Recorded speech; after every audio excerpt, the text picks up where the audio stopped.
من الشيطان الرجيم. بسم الله الرحمن الرحيم. الحمد لله رب العالمين الرحمن الرحيم مالك يوم الدين. إياك نعبد وإياك نستعين. اهدنا الصراط المستقيم صراط الذين أنعمت عليهم غير المغضوب عليهم ولا الضالين. waxaan soo dhaweynaynaa wasiirka si uu inoogu sharxo muhiimadda iyo faa'iidada iyo baahida keentay xeerka in wax laga bedelo muhiimaddu qaranka u leeyahay. waan soo dhaweynaynaa wasiir, soo dhawow. بسم الله الرحمن الرحيم. الحمد لله رب العالمين وبنستعين على أمور الدنيا والدين. شركدوك قولها وكيلدا xildhibaanada sharafta leh, shaqaalaha golaha warbaahinta qaranka iyo warbaahinta madaxa bannaan. Assalaamu calaykum waraxmatullaahi wabarakaatu. Mudanayaal, maanta waa maalin taariikhi ah maadaama aan halkan idinku soo bandhigayno xeerka wax ka beddelka iyo kaabista maamulka tamarta korontada Jamhuuriyadda Soomaaliland. Mudanayaal, waxaa ii sharaf ah inaan maanta hortiina imaado si aan u iftiimin guud iyo guudmar kooban ugu sameeyo una sharaxo qabyo qoraalka xeerka maamulka korontada Jamhuuriyadda Soomaaliland.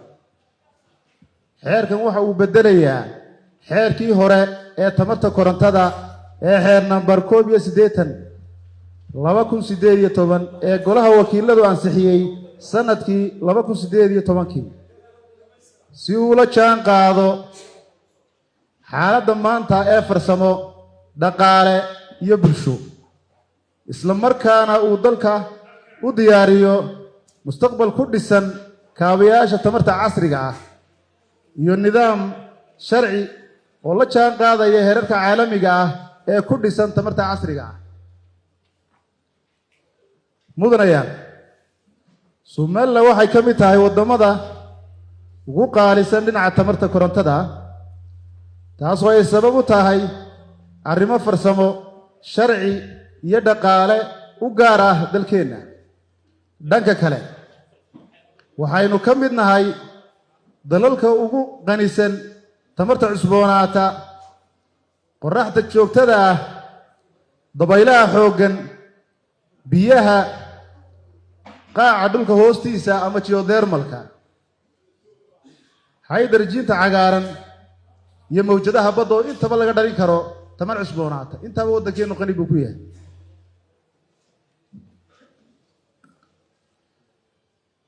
fursadahani waxay u sahlayaan dalka inuu yeesho hannaan tamareed oo waarta una wanaagsan deegaanka iyo koboca dhaqaalaha. sababaha wax ka beddel xeerka. haddaba xeerashu waxay yeeshaan goldaloolooyin, ilduufiyo iyo iska horimaad soo baxa marka lagu shaqeeyo. haddaba xeerka korontada Somaliland ee xeer nambar 81/2018 ee hadda kaabista iyo wax ka beddelka lagu samaynayo waxa uu ka koobnaa 9 cutub iyo 31 qodob buu ka koobnaa, kuwaasoo loogu talagalay inay hagaan nidaaminta tamarta korontada iyo xaqiijinta ujeedooyinka siyaasadda tamarta qaranka ee Jamhuuriyadda Soomaaliland. laakiin xeerkaa waxaa ka soo ifbaxay goldaloolooyin sharci, badmadow iyo qodobo iskhilaafsan oo ka hor imanaya xeerarka kale ee waddanka, cutubyo iyo qodobyo muhiim ah oo ka maqnaa xeerka. asalka xeerka oo lagu sameeyey markiisa horeba af Ingiriisi lana turjumay iyadoo aan si habboon loo hubin saxnaanshaha afka iyo qaab dhismeedka luqadda Soomaaliga oo meelaha qaarkood akhriskiisu adkaa. sidoo kale 8 sano ee ugu dambeeyay xeerka lagu shaqeynayay waxaa dalka ka dhacay horumar farsamo oo ballaaran oo ku saabsan aagga korontada taasoo daruuri ka dhigaysa in xeerkani la jaan qaado isbeddelkaas. mudanayaal, dhammaan qodobada kor ku xusani waxay daruuri ka dhigayaan in kaabis iyo wax kabeddel lagu sameeyo xeerka tamarta korontada Jamhuuriyadda Somalilan. geedi socodka iyo diyaarinta xeerkan wax kabeddelka iyo kaabista xeerka cusub. mudanayaal, xeerkan waxa uu soo maray marxalado tashi iyo diyaargarow qoto dheer annagoo ka faa'iidaysanay aqoonta khubaro ku xeel dheer tamarta, sharciga, dhaqaalaha iyo deegaanka. waxaa si ballaaran loola tashaday daneeyayaasha gudaha iyo dibaddaba si loo hubiyo in xeerku ka turjumayo baahida bulshada iyo himilada horumarineed ee tamarta Jamhuuriyadda Somalilan. qaab dhismeedka xeerka. mudanayaal iyo marwooyin, xeerkan cusub waxa uu ka kooban yahay 15 cutub halka xeerkii hore uu ka ahaa 9 cutub. xeerkan cusub waxa uu leeyahay 94 qodob halka uu kii hore ka ahaa 31, kuwaasoo si faahfaahsan uga hadlaya 1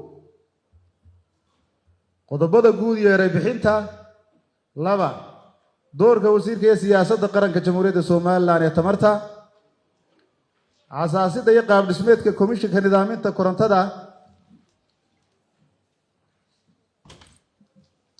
4 nidaaminta ruqsadsiinta iyo kormeerkeega, 5 dhalinta, gudbinta iyo qaybinta iyo iibinta korontada.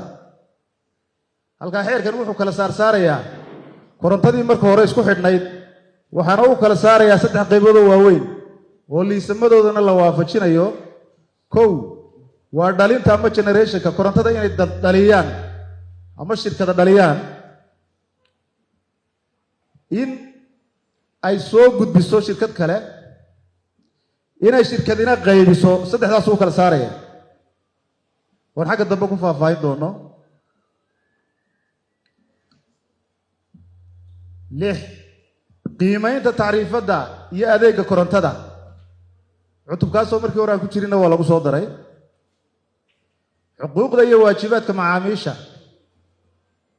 8 koronto gelinta miyiga iyo reer guuraaga. 9 tamarta cusboonaata iyo maalgashigeeda. 10 dambiyada iyo ciqaabaha ka dhalanaya xadgudubka xeerka tamarta cidda ku xadgudubta.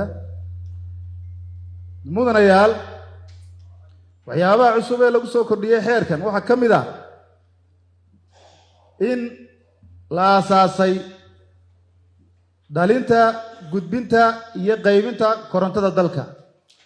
halkaa haddaynu dul istaagno, waxaa laysa gaara loo sameeyey ama si gaara loo xidhay inay korontada dhalin karaan kana dhalin karaan tamarta cusboonaata sida cadceedda iyo dabaysha oo waddankeenu qani ku yahay. dhammaan shirkadaha iyo brayfatka iyo dowladduna ay geli karta halkaas dhalinta korontada.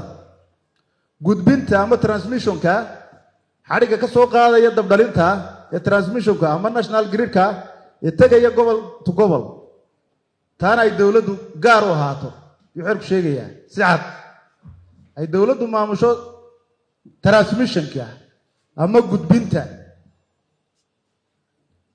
qaybinta oo imikaba shirkaduhu gacanta ku hayaan. hadda waddankeenu ma laha national grid, ma laha, ee waa qaybin iyo dhalin isku meela.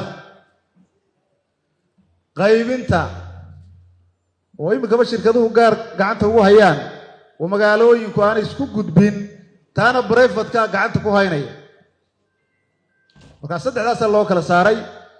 dowladdu ama xukuumaddu uma socoto inay shirkadaha ku farageliso qaybinta, laakiinse waxay shirkadda dowladda ee la asaasi doonaa ay gacanta ku haynaysaa transmissionka ama gudbinta.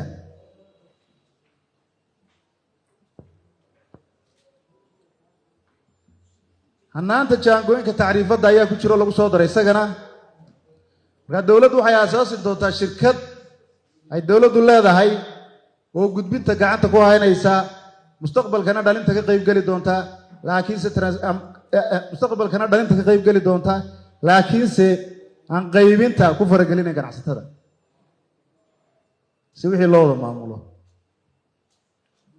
waxaa kaloo lagu soo daray hannaanka jaangooyinta tacriifadda korontada waxaa lagu soo daray xuquuqda iyo waajibaadka macaamiisha, waxaa lagu soo daray tayeynta qalabka korontada iyo kormeerka farsamada suuqa korontada. waxaa kaloo lagu soo daray qodob kale oo koronto gelinta reer miyiga ah oo marka hore aan ku jirin. waxaa kaloo lagu soo daray adeegsiga tamarta cusboonaata iyo beekhaaminteeda.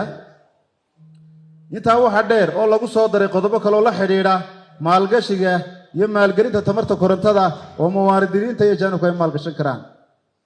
waxaa kaloo lagu soo daray xalinta cabashooyinka iyo baadhista shilalka korontada. waxaa kaloo lagu soo kordhiyey xeerkan dembiyada korontada iyo ciqaabta ka dhalanaysa. ujeedooyinka xeerkan iyo faa'iidooyinkiisa mudanayaal, ujeedooyinka xukuumadda wadajir iyo waxqabad ay ka leedahay xeerkan waxaa ugu muhiimsan: 1, in lagaga dhabeeyo himilada qaranka ee ah in la helo koronto jaban, la awoodi karo, la isku halayn karo, isla markaana bad qabta. waxarkahan meesha wadayaacaya loo maarayn loo helo. 2, in dibudhis iyo kaabis iyo horumarin ballaadhan lagu sameeyo suuqa korontada jamhuuriyadda Somaliland. 3, in la caddeeyo qaab dhismeedka suuqa korontada ee dalka oo waafaqsan hannaanka dhalinta, gudbinta iyo qaybinta korontada ee rasmiga ah sidaynu kor ku soo sheegnay. 4, in xeerku uu fududeeyo maalgelinta aagga korontada ee ganacsatada dalka iyo dibaddaba. in si cad loo xuso qodobka 5, in si cad loo xuso xuquuqda iyo waajibaadka macaamiisha iyo shirkadaha bixiya adeegga korontada.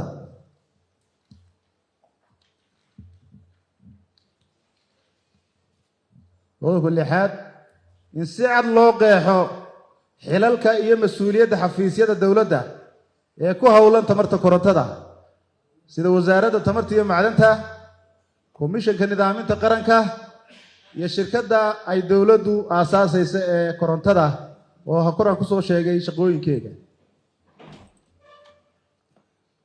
in xeerku si cad u tilmaamo hannaanka guud ee koronto gaadhsiinta miyiga iyo reer guuraaga. faa'iidooyinku leeyahay waxaa ka mid a iyadana shaqo abuur xirfado kala duwan leh, kordhinta wax soo saarka iyo warshadaynta gudaha oo koronto jaban oo la isku halayn karo waxay dhiiri gelinaysaa soo jiidashada maalgashadayaal iyo warshadaynta dalka, kuwa yaryar iyo kuwa waaweynba. kobcinta adeegga bulshada sida iskuullada, isbitaallada iyo xarumaha biyaha oo dhammaantood koronto ku shaqeeya. gabagabadii, mudane guddoomiye, xildhibaanada sharafta leh, xeerkan waa tiir muhiim ah oo ka mid ah yoolka qaranka ee horumarinta tamarta kaabayaasha dalka. waxa uu shacabka Somaliland u horseedayaa tamar jaban, bad qabta, la isku halayn karo, isla markaana dhiiri gelinaysa kobaca dhaqaalaha, hal abuurka ganacsi iyo horumarka bulsho oo waara. waxaan ku rajo weynahay in golaha sharafta leh uu si midaysan u ansixin doono xeerkan si uu u noqdo hagaha mustaqbalka ifaya ee qaranka jamhuuriyadda Somaliland ee aagga korontada. asalaamu calaykum waraxmatullahi wabarakaatu.